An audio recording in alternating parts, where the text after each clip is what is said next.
Welcome, welcome. It's Friday. It's my day. And, huh? Okay. Sorry about that. That's the case. I owe him 900. I took my check, so if my screen go black, y'all know why. Um, welcome, welcome to Got the utilities man right there. right. The utility man. That's why I had to tell him. welcome, welcome to Williams World. I'm your host, Will I Am. And before I get started, as always, I gotta introduce my partner in crime, my main man Charles Brakely. Y'all know him as Chuck B. What's up, Chuck? Yo, what's going on, Will? Hey, I'm interested. Hey, look, I'm excited about the day. So, like I always tell you, if you rocking, I'm definitely rolling. So let's roll, baby.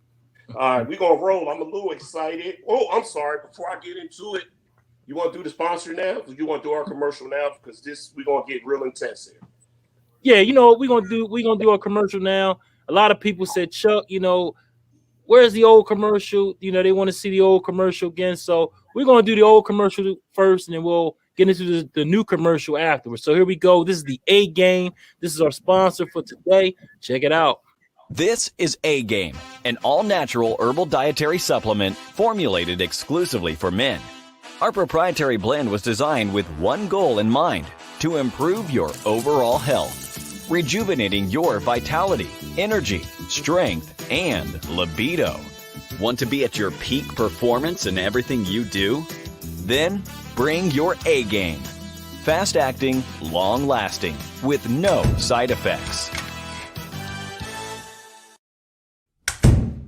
Oh my God. All right, and that is the A Game. Again, if you want your free sample, I have maybe 2 or 3 left. So give me a call at 302-723-2836. Again, 302-723-2836 to get your free sample of the A Game. This is for men only. Again, this is for vitality, energy, strength, and libido. So definitely you want to get your A Game on, give me a call. All right, back to you, Will. What's going on? and listen, looking. It really works. So make sure somebody there to play the game with you or have a long night. My, my guest. One of these things don't belong with the other.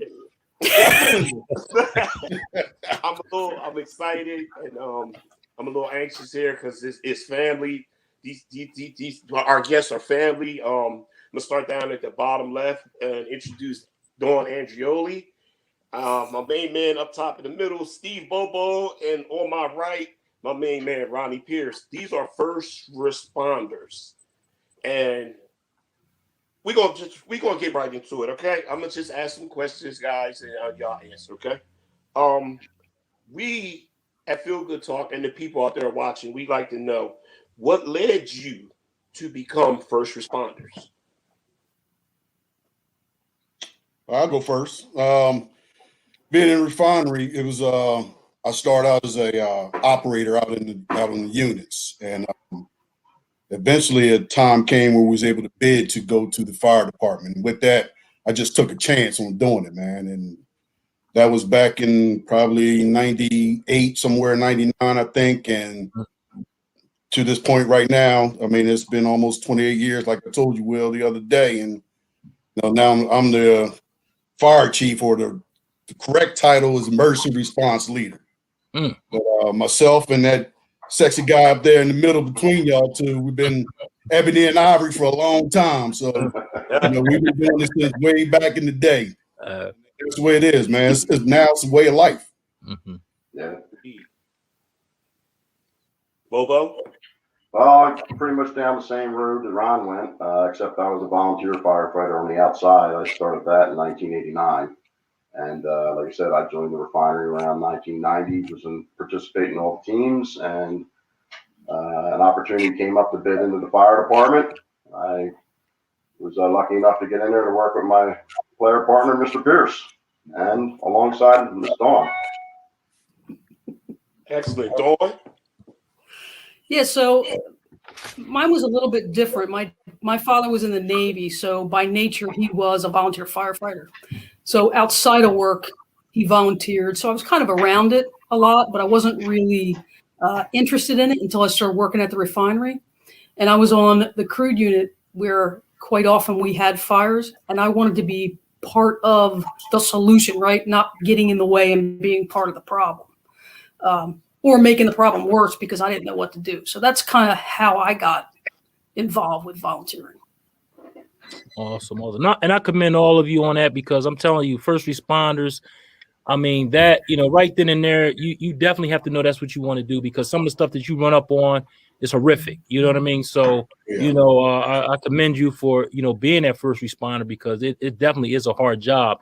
And not only that, being as though last year, that big pandemic, we're still in the pandemic, but it came about. How was life, as first responders during that, when the pandemic started?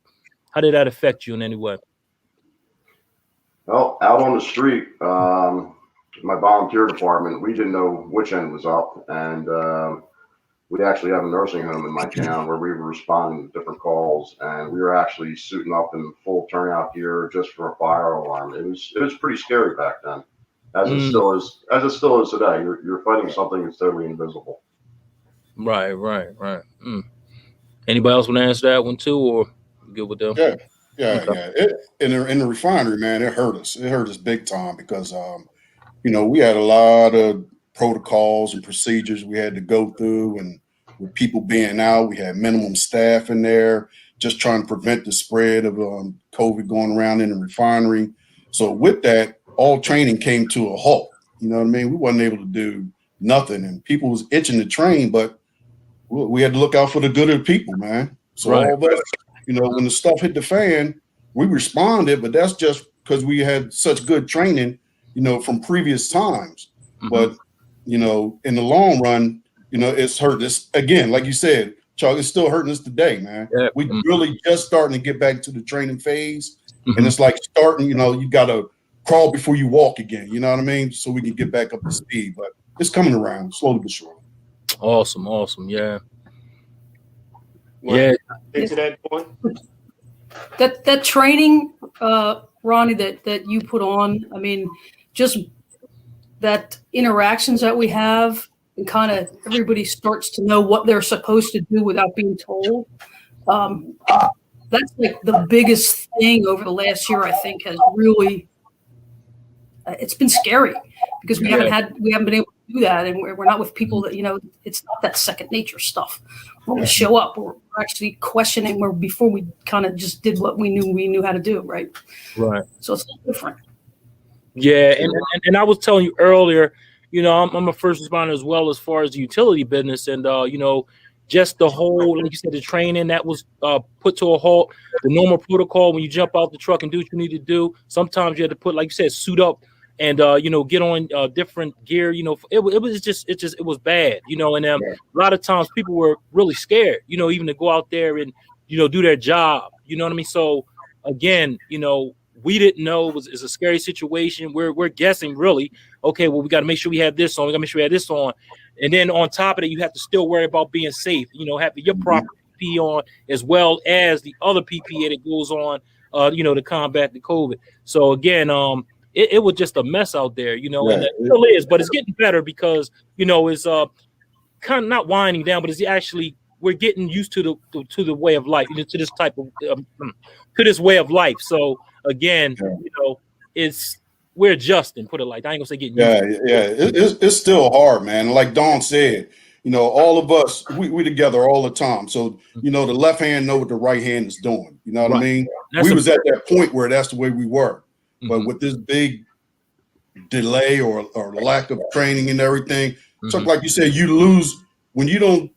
We got a phrase that when you don't use it, you lose it, right? Yep. And that's the basis of everything, man. And when we lose that thing, then that confidence that we have, you lose that confidence too. Yeah. So it's it's a give and take, man. It's real, and it's real dangerous situation. Yes, sir. I mean, when you think of it overall. Yep. Yeah, you always fall back on your training, the people you're with, and the confidence in your equipment, which you have, and then you go after it from there. But we got to knock the rust off and just keep on keeping on. That's right. Yep. Got anything to add to that, Dawn?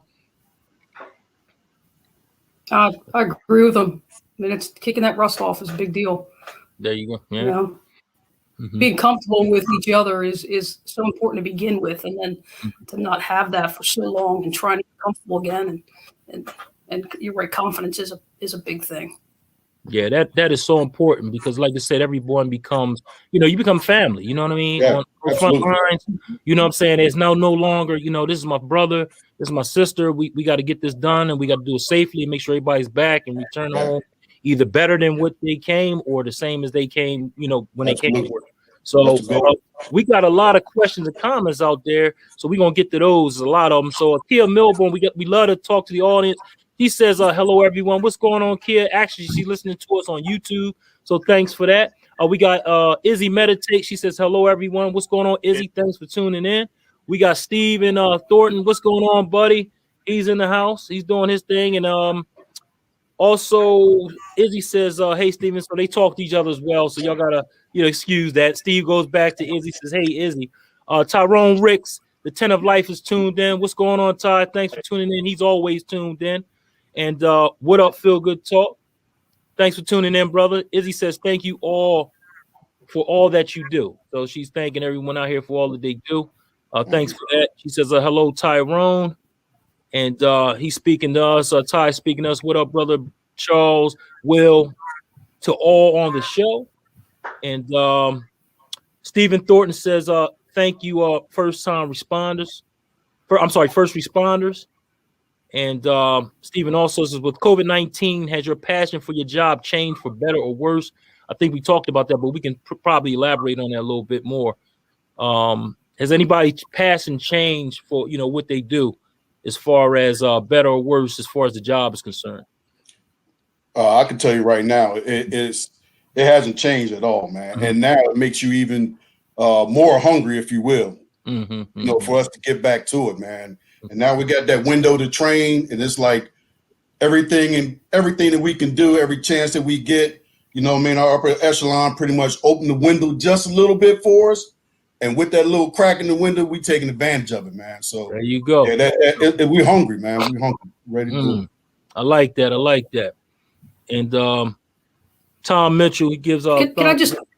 Oh, go ahead. I'm sorry, Dawn. Go ahead. I didn't mean. Go ahead, Dawn. Mm-hmm. No, that's okay. I just want to add in when we're talking about first responders, right? So Ronnie and Bobo are the guys that are right in front, and they're directing everything and so forth. Right. And so, like for me, right, I just need to fit in to help. And sometimes it's not being the person on the nozzle, right? Sometimes it's that backup truck that needs to be driven down where I come in, right? Or listen, these guys need water and we're out of it, or go get it, right? Or kink that hose and make sure it straightens out. So sometimes when we're talking about first responders and we're talking about the guys that are at the scene, like on it, right? Touching it, on it. But there's a lot of first responders in the background that are important to those guys moving forward. And so although I can step in and hit a nozzle if I have to, right? I'm more the person. I'm driving the truck. I'm taking the notes. I'm doing that backup stuff that you don't often think about, and I'm okay with that. I know my place in the group, so it works, right? We all work together. But I just wanted to mention that it's not always, that person touching a victim that's been hurt, right? It's not always that guy on the nozzle or at the hydrant. That there's a lot of support people that are on the scene at the same time that are helping how they can, or how, picking up that space. Oh yeah. We have a saying in utility too. You're only as good as your ground hand. So That's right. again, you know what I'm saying? You can't perform if your ground hand is not doing what they're supposed to do. So, they make you look good. So again, like I said, that is the most important. That background is definitely the most important part, of the operation. Definitely. So, definitely. So, thank you for your service as far as doing that, because that's definitely very important. We got a lot of other comments. A lot of people just saying hello. Tom Mitchell says, Big Will. I guess he got some money there. Big Money Will. What's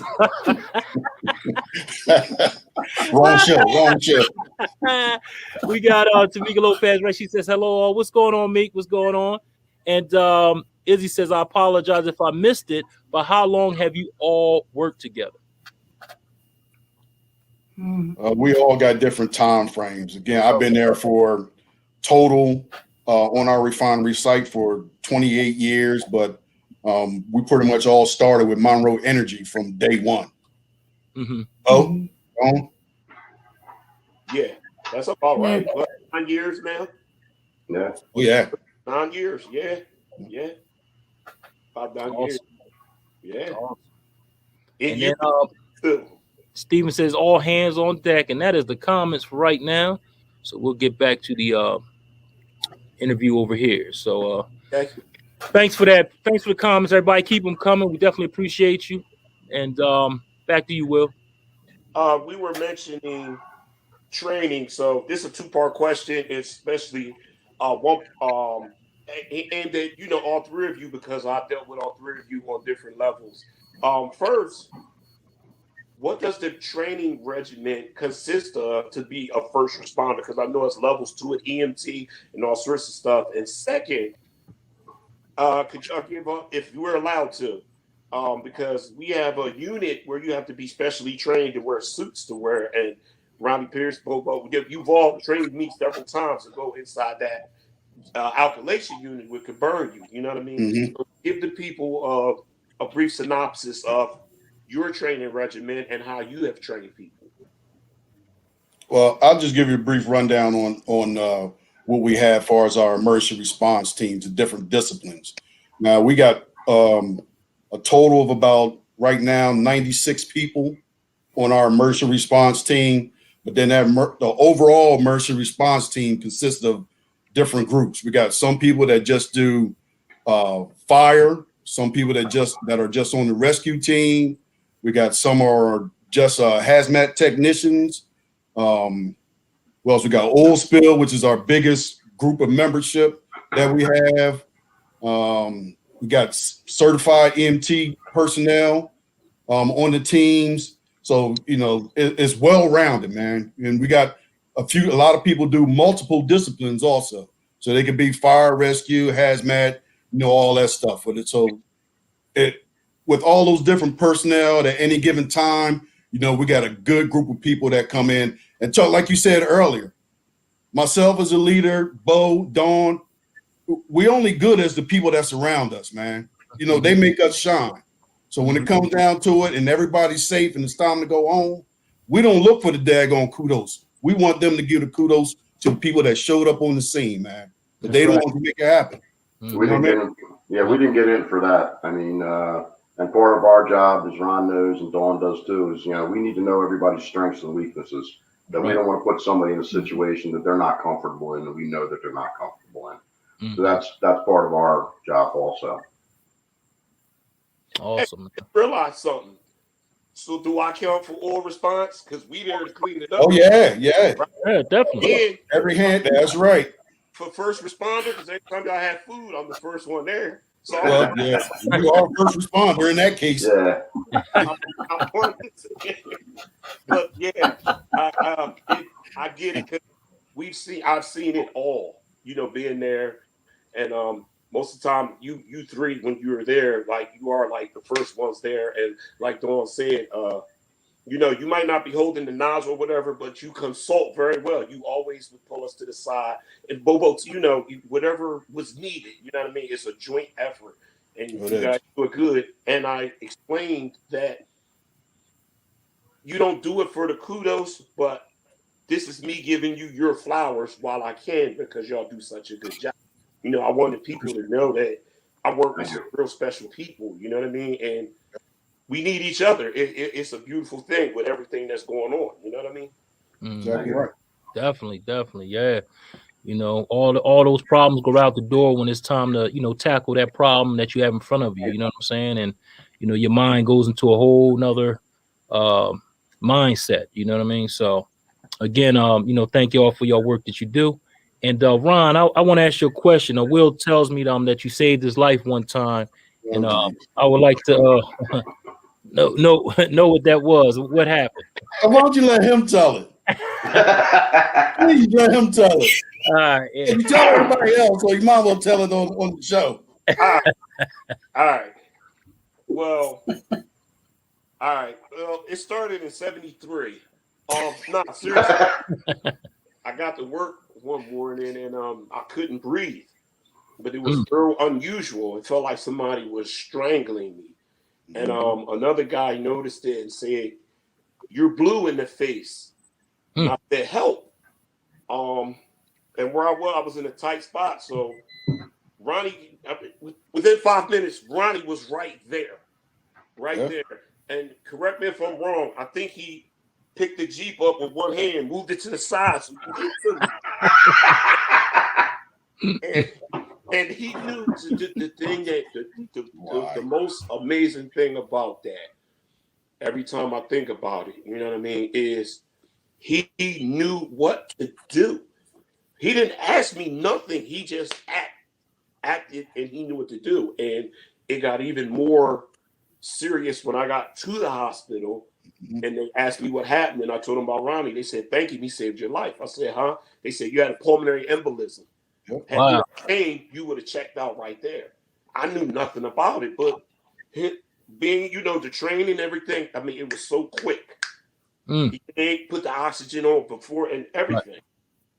So I owe him my life. I mean, that's my guy. I mean, it was like you said, it was like in a movie. It was so fast. He was right there. Boom. And then afterwards, Bobo would always check in with me. How you making out? Dawn would check in. How you making out? You all right? It was a joint effort because he was there physically and they were there mentally. And it made me want to, spread that knowledge to tell people, man, you better get checked out because a lot of people walk around with this and don't know it. I thought, it just came, it just happened. Like, man. Yeah. He was there like instantly, like here. And he said, hold on, sit down, chill right here. The little, he gave me the oxygen. And then the ambulance was there, all in a matter of like, seriously, maybe 10 minutes. Everything happened. So I salute him every time because people, everybody say, you crazy, you this that. I told him blame Ronnie because he did it. Yeah, that was all that training kicking in along with that instinct. You know what I'm saying? Man, like he said, man, we all family in there. You know what I mean? And you might not like everybody in there, you know what I mean, to some degree. But look, we all got to be in there, man. And a lot of us is in there a long, period of time every day. You know what I mean? That's just the nature of the beast in there. Right. So when the stuff hit the fan, like Will said, and it's not just in his case, it's in everybody's case that has a problem or every situation on a unit. You know what I mean? We there and we do our thing. That's what we're supposed to do, man. And we take that very seriously. Very seriously. Yes, sir. Minutes. I mean, I'm here to. I got a story to tell. It was because we always didn't see eye to eye because of he didn't. I was more. But that's from the A. Chuck. That's from the A game. That's from the A game. Yeah. Sign me up. But seriously, it tell everybody about what Ron did and what Bobo and Dawn still do. They still, like me and Bobo have conversations about this all the time, about the health, because of the conditions that we work in. I mean, that's what we chose, so we got to band together. And I take the knowledge from my experience and I share it with them, and they take their knowledge and share it with me. Because like I said, if it wasn't for Ron's keen instinct, and he moved out very fast. That part I remember, in a matter of minutes. So, and I tell everybody, like he said, tell the story. I tell everybody, I want them to know that we have daily safety meetings. And I tell guys, listen, we've been on jobs where you hear them, oh yeah, they don't mean it. No, these guys mean it. I said, this guy saved my life. So he know what he's talking about. So please listen, that means a lot. Yeah, definitely. Hey, if I could, I'd like to give a little public service announcement, if I could, about CPR. All right. So everybody out there could be possibly listening to this. Okay. My recommendation is go get trained. That's right. A lot of times it's free. CPR, learn how to use the AED. I mean, anything you do for somebody that's in distress is better than nothing at all. Yep. All right. I'm here to tell you firsthand, it works. All right. 5 years ago, I ended up doing it with my wife and ended up bringing her back. I was blessed enough to be able to get her back. But like I said, anything you guys can do, anybody out there that's listening, okay, get this training. All right. we're all in this together. So that's my public service announcement. Awesome. Yeah, that's very true because you never know when that will come in handy. You True. know, I was also a DJ also, and I know CPR, first aid, and all that as well. But I was actually doing a wedding, I DJ, and we had an individual was choking on a piece of steak. And they actually had to save his life. And luckily, the guys that I was doing the party for, they were already trained in the CPR, stuff like that. They were able to save his life. At first, I said, well, darn, they really getting up to this song. You know what I mean? It was like they really running over that one direction. I thought somebody was over there partying really hard, like something was going on. And come to find out, he was actually choking on a steak, and they ended up dislodging it from his throat. So, again, well, it's airway. So, again, you know, it definitely is important. We got some questions out there, too. So, some comments, not questions. And Tom Mitchell says, not you, Will, just the guys that do the work. He's talking about the first responder.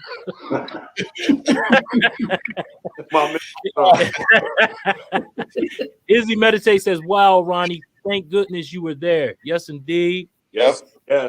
Yep. And Steve Thornton says, what a blessing. We have Tom Mitchell. He says, Chief Pierce. Yes, sir. Shout out. Yes, indeed. Izzy also says, you are also brave. I see my daughter's paper cut and I feel weak in the knees. Yeah, well, you definitely couldn't do this job, Izzy. You couldn't do that. Your first responder. And Stephen also says, thanks for the recommendation. So again, thank you all for tuning in and keep them coming. We are here. This is what we're here for. So yeah, Awesome. but CPR is definitely important. Trust me. It definitely comes. Yeah, because it could happen like Yep. my incident. It just happened. Yeah, man. I clocked in and got to my trailer, and just that fast, it just happened. And it's a harrowing experience. And like Bobo said, something is better than nothing. That's right. Mm-hmm. I mean, I witnessed it firsthand. You know, I witnessed it firsthand. So. Mm-hmm.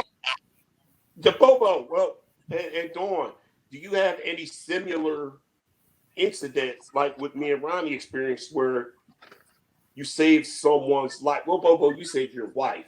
So, Dawn, you have any experience like that, an incident where the person whose life you saved somebody you knew? Well, I won't say that I was much of a hero to save a life, but you know, I've been involved with incidents and issues that, you know, I've been able to step in and calm things down a little bit.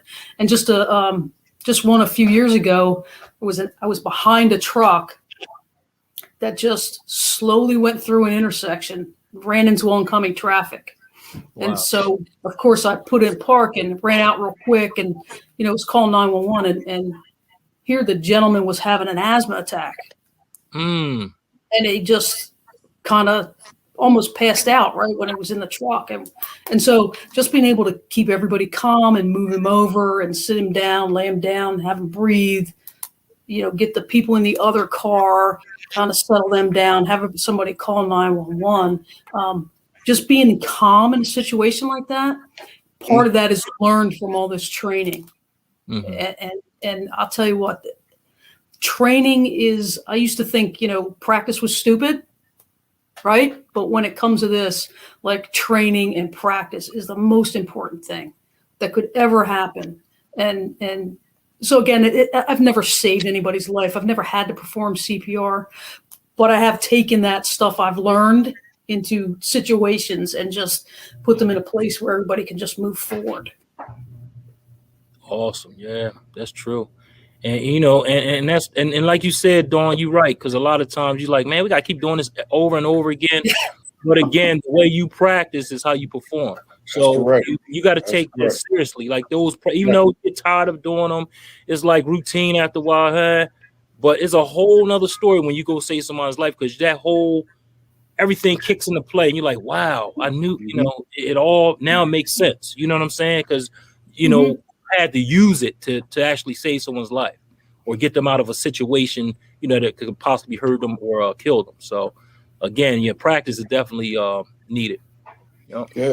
And the worst part about it, and that's in any situation, you scared to death, man. Yeah. And if you ain't scared, something wrong. You know what I mean? Mm-hmm. But then again, all your training and your instincts kicked in, like Dawn said. You need that one sound voice to come in and take charge of a situation and be like, "Yeah, look, this is what I need you to do. All right, Yep. A, B, C, and D. Then you go do this." You know what I mean? You need somebody to come in there and be that calming force, even if you don't have the training, just to sit somebody down and talk them through it. You know what I mean? Because overall, that helps relieve all their problems. I take that back. Not all their problems, but it calm it down to a point where you can help them manage their symptoms or that situation, whatever it may be, man. Yep. But like I said, if you ain't scared to go into a situation, something wrong, man. Right. You know what I mean? That's just the way it is. That's just the way it is. Now I think sometimes though that adrenaline takes over though, Ron. You know what I'm saying? Like, and then when you get done, it's like, tag, did I just? Ooh, I said that could have been bad. You know what I mean? Like sometimes that happens. You know, I've been in situations where, you know, not saving someone's life, but certain situations where we train to do certain things and stuff gets out of control, and then you get it back into control. But you had to really like put your life on the line to do something, or it could have been seriously hurt doing it. And when you get done, you're like, wow, I could have really got hurt. I could have lost my life. Yeah, you go back and say, dang it, that was I know. Yeah. And we got a similar question to that, and I want to get to that since we're on that subject and we're talking about that. And Izzy Meditate says, how are you able to remain so calm? What do you do to remain calm? Take breaths, self-talk. She's asking these questions. What do you do to remain calm? That's a good question, Izzy. And I'm gonna let the first responders answer that one. good, Bo. All right, for me, it's like I said, it's falling back on your training. I mean, we're meeting some of these people on the worst day of their lives. Yeah. And if they see us lose our minds, then it's not going to help their situation in any way, shape, or form. Yeah. So, like I said, we have to rely on our training. Basically, a lot of times, as Ron and Dawn know, once you're going to work, you're putting blinders on. You're focused on your task at hand. You know what you're doing. That's because of the excellent training we've received over all these years. And we're still doing all this training. So that's the biggest thing to me is just rely on your training. And like I said, you're meeting these people at some of their worst, and you're just trying to calm them down and get them through it too. Yeah, that's true. Yeah. Yeah, I'd agree with that. I would agree with the training. It all goes back to training. Okay. So if you have good training and you have good examples of how to take on that stress, right, and how to manage it, because that's really what it is. You're managing that situation. That's true. That's correct. You know, and managing that situation sometimes is the training just is right there. I know I have to calm somebody down. I know I have to let them know the ambulance is coming. I know I have to let them know that everything's going to be okay. And it's all from that training. Yeah. Yes, in my situation, when Ronnie helped me, I didn't mention that the company I worked for, we had a safety man right there. And he didn't know what to do. He just, and Ronnie came through, like I said, so quick and smooth. I thought he had a long leather trench coat on like Shaft. He came in there. World. Well, the show over, man. He calmed everything down because everybody was in, like you said, that was one of the worst days of my life. And everybody standing there didn't have a clue. He knew what to do, and he calmed everybody down. You call an ambulance, you do this, you do that. I got this. Everybody, the explosion simmered down real quick. So you're right that he was the voice. Mm-hmm. Hey, this is what we're going to do. Came in real calm and didn't panic, and everything went the right way. So yeah, I can attest to that firsthand. Awesome. That scenario plays out all the time. Like Will just said, and that's a perfect analogy, man. It's an explosion. Mm-hmm. It could be figuratively, it could in our place, it could be literally. Mm-hmm. You know what I mean? Mm-hmm. But we go through that same process. You know what I mean? You sit back and you analyze your situation, right? And then you start putting the pieces of the puzzle together. You know what I mean? So you get a good outcome on whatever you got going on. And us over the years, not to say that we perfected it, but now we're pretty good at doing it. You know what I mean? Right. And we build up. We work with the younger guys that's coming up and girls that's coming up to do the same thing, because we got good men, good women in good leadership positions, and we pride them on taking that next step. You know what I mean? So then when we out of there, then we'll know, we can say, hey, this place is going to be in good hands because we got good people doing the right things, and everything's going to be all right. You know what I mean? Right. Yep, that's right. Yep. And the reason why, like, Ron didn't panic is because he's seen this. Every situation is different. It might be the same situation, but it's always different. Something different about that situation. You know what I mean? So, you know, Ron seen it. I've seen a similar situation, but I know what he's going through, and this is how I'm gonna do. You know, this was going. You know, this is what I'm gonna do to get him right. Whereas a lot of people don't see that. So of course the panic sets in, and you know, like you said, everybody started exploding. Everybody's running this way, running that way. Whereas, like I said, Ron sees it on a daily basis enough to know that he has to remain calm and do his job. So again, you know, it all plays a part, that big training, that experience.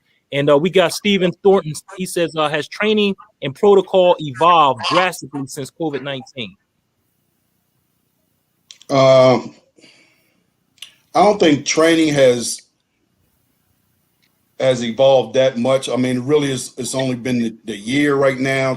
So if anything, it's just been the lack of, you know what I mean? But getting back into the training mode is the biggest problem, because, you know, over the past couple months, we ran a CPR class.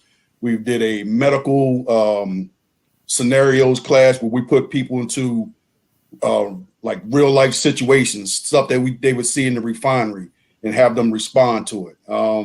Just last week, we did fire training over in Jersey, you know, putting people back in the situations that we would see in the refinery as far as fires. So all these things are just back to the basics, building on the basics again, you know what I mean? But the protocols of COVID, they ain't changed, man. They might eased up a little bit as far as where we at, but it's still a change. We still gotta set forth our biggest goal as protecting our people. You know what I mean? Before we do anything. So that's where we at right now. Awesome. I will say that for me, like, I do a lot of training now via Zoom and these kind of virtual things. I do a lot of training for you, not a lot, but I do training for USW, and now they're virtual, right? So they're happening more often, and they're more COVID related and COVID specific. But well, I will say some of them have been for first responders as well. But it's interesting, the difference between a virtual meeting and live, putting your hands on things, and the takeaways and the gives that go along with it. Awesome. Yeah. All right. I got a question. I always wondered this. I had a fire a little more than 8 years ago. My house caught on fire, and fire engines everywhere from places I'd never even heard of. They pulled up, whatever, and, you know, they came in, you know, they saved the cat but let my Xbox burn up. But what I'm trying to do, when the call goes out, how does that work? Is it like the region, the vicinity? Because, like, Aston, I lived across the street from Chester High School, and the Aston firefighters were at my house. Aston, Marcus, I mean, it was, and I was trying to figure it out, and I didn't have time to ask the guy then because of the situation. But I always wondered, how does that work? Like, you know, if there's a fire across the street at a house, do you get the call too? We won't get it. Okay. You talking about refinery guys? Yes. We won't get it. Now we can respond. We got to remember the refinery is a private entity. So we actually just supposed to respond and fight fires within the refinery. Okay. But because also now we are considered community relations, if you will. Yeah. So we will go out and assist if we have to, or if they need us to assist. A lot of times we came out on Post Road and helped with car accidents and people getting sick or injured and stuff. We had people come up to Smith Street Gate a lot of times. We would go up there and assist them, do medical treatment, call the ambulance, stuff like that. But as far as the regular responding out in Delaware County, but I think we only did it one time. That was the fire on 95, right? 95. We assisted in a couple things up in Aston and stuff like for some individuals. But Yeah, we did to we answer did your a hazmat emergency over at Widener University one time. Responding, they had some chemicals in their pool house that they had a big problem with, but the majority of the time we're within the refinery. so Hey, to answer, I wanted to know too. That's a good question, Will, because like Will was saying, you said Aston was there first versus Chester Fire Department. That I don't know who was first, but because the situation, because it was a little frantic. But Okay. are calming down, and I started looking around, securing the perimeter. I seen, it was like a shot. Like, Okay, I got you. so answering from the municipal side of it, okay, so if you got a call, say in Chester or whatever it is, you always start out big. You always start out big and you work your way down from there because it's a lot easier instead of going small and then trying to go back up again. Remember that probably 99% of the people in our area are all volunteers. And I know Chester has a paid fire department, but they might be tied up someplace else. Okay, so you don't know how many volunteers you're going to get. So you hit as many as you can. You start out big, and depending upon the situation, you know who's coming in. You can make the recalls as you need. Mm-hmm. Oh, okay, I got you. Okay, yeah. so they don't wait a minute. So anybody, you could just volunteer to get trained and fight fire. Sure, go join your local fire department. They'll walk you through the process. Not me. That's how. Yeah, I just heard. I always heard volunteer, and we never dwelled into the subject. But now that you said it, I was sitting there thinking when you said 99% of them volunteers, like, wow, I didn't know that. I thought they got paid by the city or something to that. Some places are, Mm-hmm. but the volunteer places aren't. But then you got certain rules, regulations, you got parameters you got to meet when you join a volunteer company too. So, Mm. you know what I In mean? Jersey, there is a 26-week academy which you're going to go through. So, Yeah, I do see a lot of volunteer firefighters. Yeah, all over the place. Yeah, I talk to a lot of them. A lot of them are volunteers. Yeah, and we do got some. That's scary to me. Mhm. I've seen some, that'll shake you. That can, you spoke about fear, Ryan, them type of situation. Right. That'll shake your confidence to see that. Woo. As I've seen some bad ones. Oh yeah. Yeah. But then again, I've seen guys, you would think, they rushing, but like you said, cooler heads prevail. Control chaos, man. Yeah, Yep. exactly. There you go. Control kit. Yep. Exactly. Hey, we got we got a few comments out here. Kendra says, "Hi, fan. What's up, Will? What's going on, Kendra? Thanks for tuning in." Of course, Izzy says, "Hey, what's up, Kendra?" And we're talking about box assignments. This is what he's talking about when we talked about the different departments. He said something about box assignment. This is Tom Mitchell. Yeah, that's what Bo was talking about. Okay. Oh, all right. And Kendra says, this may have been asked already. Sorry, I'm late to the convo. What's the number one mistake you see most people, non-responders, make in an emergency situation? That's a great question, Kendra. Anybody? Not doing nothing. If you do something, Yeah. it could be, you could be a EMT, you could be just regular Joe Schmo walking down the street, but you see somebody go down or somebody having a problem, don't be afraid. Just I know that. Look, our world is crazy right now, man, and people are very hesitant to interact with other people. Mm-hmm. But do something, man. You got to do something. It could be the difference between that person getting up the next day and giving you a call and say, "Thank you." Just thank you for helping me, man. Yes. Just do something. Yep. That's all. Yep. That's all. Anybody else on that? you're not going to have the what ifs. And like I said earlier, anything you do is better than nothing at all. So, I mean, we're all in this fight together. So, Mm-hmm.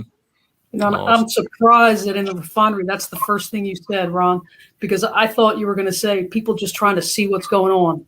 That's the That's first thing. You don't know it, get out of the way, right? That's a whole different ball game. We had to do another show for that. I think some people get scared to touch a person because, again, once you touch and you administer any type of CPR, you have to continue to do it until help gets there. And I think a lot of people are scared to take on that responsibility. Or again, like you said, the stuff that we have going on with the COVID and all kinds of different situations, people are just scared to, volunteer and go help someone.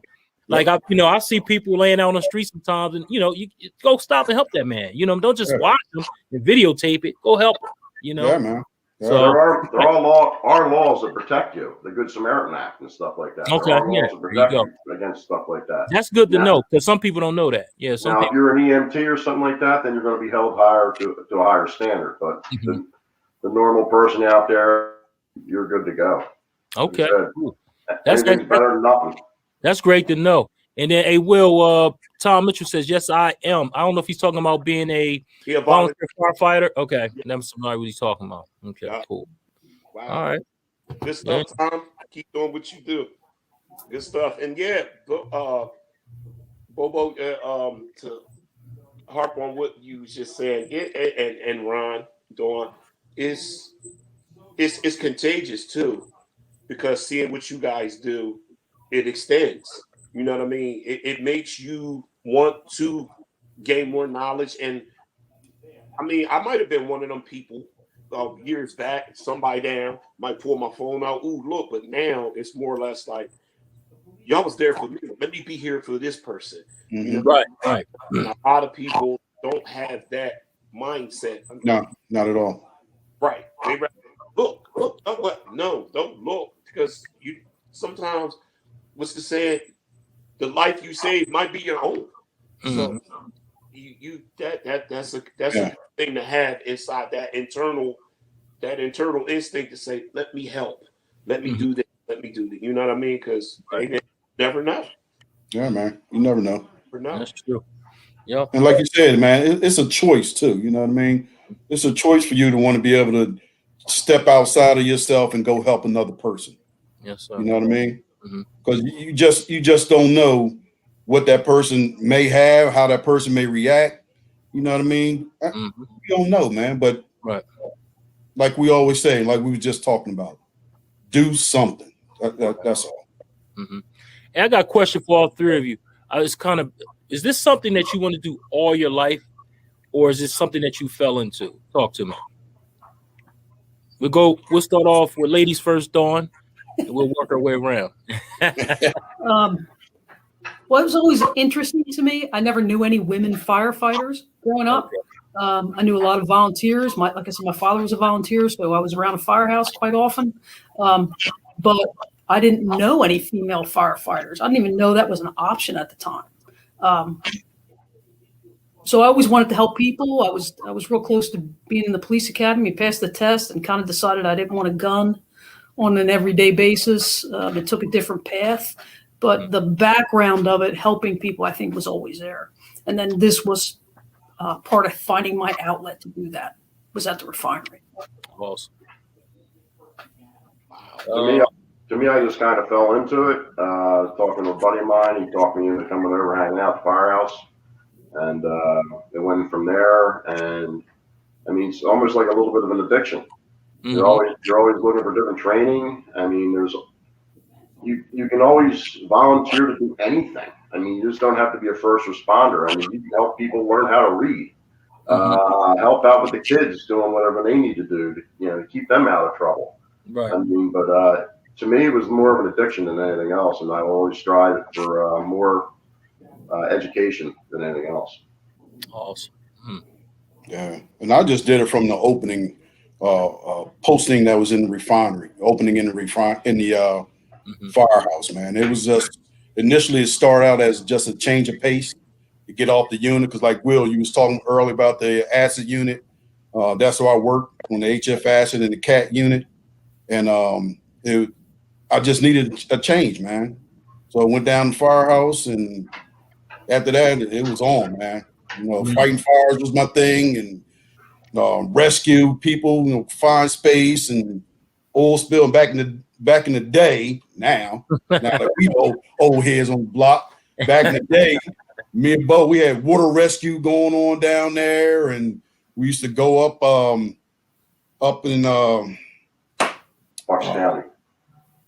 Up Bucks County and do trench rescue in the freezing cold, all that crazy stuff, man. So it was just a thing, man. And then, like Bo said, even Dawn said too, it's always a desire to get better. You know what I mean? Improve on your skills, to get that next certification. And then it came on the other side to want to teach people how to do it. You know what I mean? So they could be better. Those new people that come on board, you want to help them get better so they could get to a level where you at. You know what I mean? Because we got great people teaching us. Mike Conrad still in the refinery. Ray Yarnell, God bless his soul. All these guys, Kurt Brosovich, y'all know what I'm talking about, man. These guys took us under their wing, and they taught us how to do it. So now we teaching the other new guys how to do it. You know what I mean? Just the thing is how to do it right. Attention to detail, to be caring when you want to, you got somebody down and they need help, or how to respond to emergency in the daggone refinery. You always want to teach them to be better, man. And the ultimate goal is for them to be better than you are. Right? Yeah. So that's the way it goes. Yeah. I also wanted to ask you guys, did you not guys and gals, do you take that home with you, all of your safety, your knowledge with you when you're driving? When you're riding down the road where you see an accident happen, you say, oh, they doing that wrong, oh, they should have did this, or they should. I mean, it becomes a culture after a while. So, I find myself doing the same thing. Oh, they should have had that up. I'm like, what am I? I'm not even working today. Let's keep going. 24/7, Yeah, 365. It's in my head now. It's like, wow, I can't get rid of All the time, man. It's all the time. We got some comments out there. Tom Mitchell says, y'all enjoy your weekend. See you Monday. See you Monday, Tommy. Take it easy, Tom. And then Izzy also said, this is a great one here. It says, now that we are in a COVID-19 pandemic, is CPR still performed mouth to mouth, or do you now use a special tool? Ooh. CPR, it seems like it's changing every day. You know what I mean? It's pretty much no more mouth to mouth. They harp on doing compressions. You know what I mean? So all they want to do is get you to circulate blood throughout the body. And Chuck, like you was talking about earlier, doing CPR, look, if you start and if you ain't got no help, you could be pushing on somebody's body for a long period of time, man. You know what I mean? Until the cavalry comes to help you out, or you get somebody else that has a some type of equivalent background to you, or that you can show, look, I need you to help me because my arm's about to fall off at the daggone shoulder joint. You know what I mean? That you could be doing it for a long time. Yes, but the main thing is to keep the blood circulating in the body. Yeah, there you go. And there are special tools, that will do CPR for you, but they ain't like something you carry around on you. You know what I mean? Right. It's more ambulance type response stuff. Yep. Hey, I got a question, Ronnie and Bobo. Bobo, you was in the Boy Scouts. Ronnie, you was in the Marines. That's a big Yo, dirty, boy. You dirty, boy. Wow. Did any of that play? I mean, did any of that help prepare for all this stuff that you had? You know what I mean? Like, okay, Ronnie, you was in the Marines. Did that help you have them nerves of steel? You know what I mean? I think it was definitely a building block for me, man. That was 10 years worth of Marine Corps, so yeah, it was definitely a building block. And it, in my life, it was one of the best things that ever happened to me, man. You know what I mean? It was just far as a building of my personality, you know what I mean? The way I hold myself, all that came from, well, besides my mom cutting me and my brother's butt every now and then, coming back up in the day, you know what I mean? It was, yes, it did help. Very much so. Wow. Good. Well, Wow. well, I mean, you was in the Boy Scouts, you was a scout leader, but look, I played the clarinet in the band. It can't be. All right. I was a Boy Scout leader along with a couple other gentlemen. How's That's the that? difference, man. There's a difference.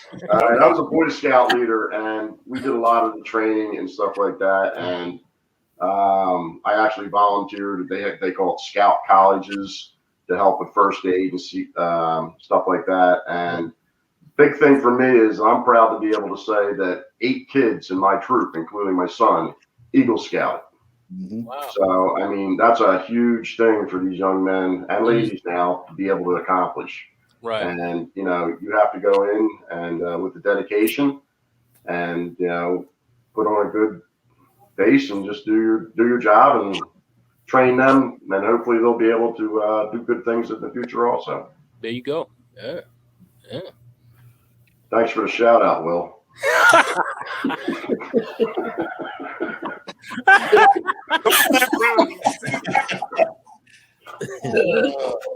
That's There you funny. go. Dang. Got anything to add there, Dawn? I have a son who's an Eagle Scout and a Marine. That's right. Okay, there Yep. you go. There you go. That's right. And I did all that volunteering too, Bo. Yep.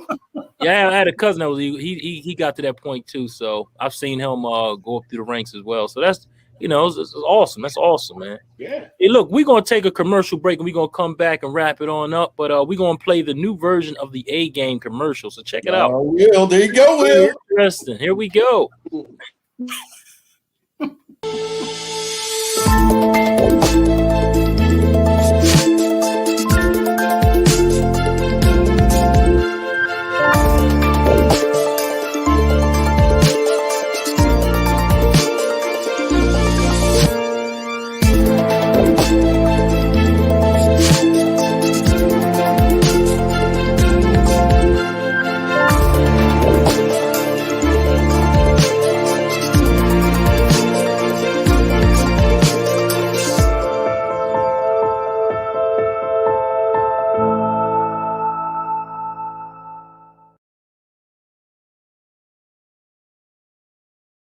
All right, that is the new commercial. We got a few of them, but that's one of the new commercials. How y'all like that one? Y'all like that one?